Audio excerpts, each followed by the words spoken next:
Hello guys! Another day, another mini vlog. Bali, ininit ko nga lang pala yung ulam namin kaninang tanghali at eto nga magluluto ako nitong siomai at ipiprito ko nga lang pala yan. Ayaw nga ng steam siomai ni Zion at ni Kiel kaya naman fried siomai na nga lang. At syempre nung naluto na nga yan ay gagawa naman nga tayo ng sausawan para nga mas masarap ang kain natin nitong fried siomai. Pinaghalo-halo ko nga lang dyan yung toyo, kalamansi at sili at ayan, all goods na. At ayan na nga, kakain na nga kami at eto nga si Kiel sumubo na nga dyan. At syempre ako titikim din ako ng fried siomai. Parang nung college lang ito yung kinakain namin. Siomai rice is life. At ayan nga si Kuya Zion, niligpit na nga yung pinagkainan namin. Pero bago ko nga hugasan yan, ipapainamin ko muna sila nitong vitamins nila, itong gummies. Bali yung kids gummies nga ay para kay Kiel at itong Scott's gummies nga ay para naman kay Zion. Dahil nga yung Scott's gummies nga ay para lang siya sa 5 years old and up and yung kids gummies ay pwede siya sa 2 years old and above. Akala ko nga noong una ay mahihirapan akong pakainin sila nito pero nagkamali nga ako dahil gustong gusto nila nito. Gusto nga nila lagi silang bibigyan nito pero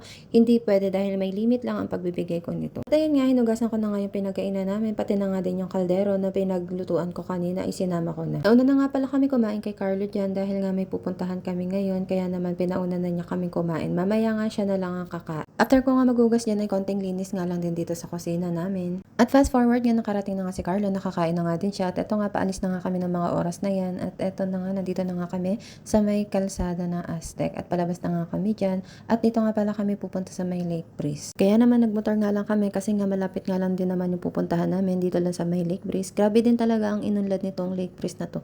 Dati nga nung pumunta kami dito is napakasukal din ito and wala pa talaga siyang kabahayan. Bale, ito nga pala talaga ang sinadya namin itong barbershop na to. Dito nga pala talaga namin pinapagupitan yung dalawa at ito nga may ginugupitan pa si Kuya. Kaya naman tamang wait lang si Kuya Kelkel at si Kuya Zion dyan. At ilang minuto nga lang din naman ay natapos na nga din si Kuya magupit sa kanyang ginugupitan. Kaya naman inuna na namin tong si Kelkel na magupitan. Grabe nga talaga nung una nga ay for the cracker talaga dyan si Kelkel. Pero nga kalaunan nga ay naging okay na nga din siya. At habang ginugupitan nga siya dyan ay meron nga siyang hawak na cellphone na pangpakalma nga niya. Nanonood nga lang din siya dyan habang ginugupitan siya. Para nga hindi mahirapan si Kuyang nagugupit dyan.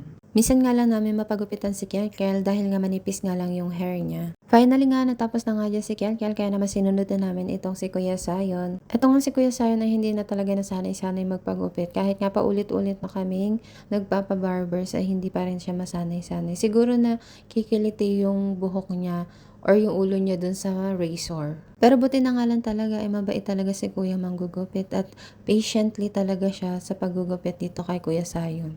At ayun nga, natapos na nga yung gupitan. Ayan, gwapong-gwapo na. Akala mo naman mga hindi nagwawala nung mga ginugupitan sila.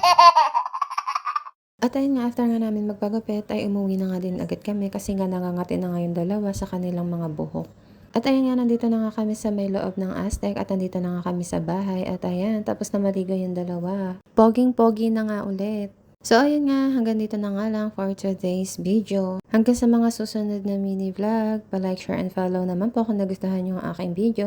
See you next my mini vlog. Bye-bye!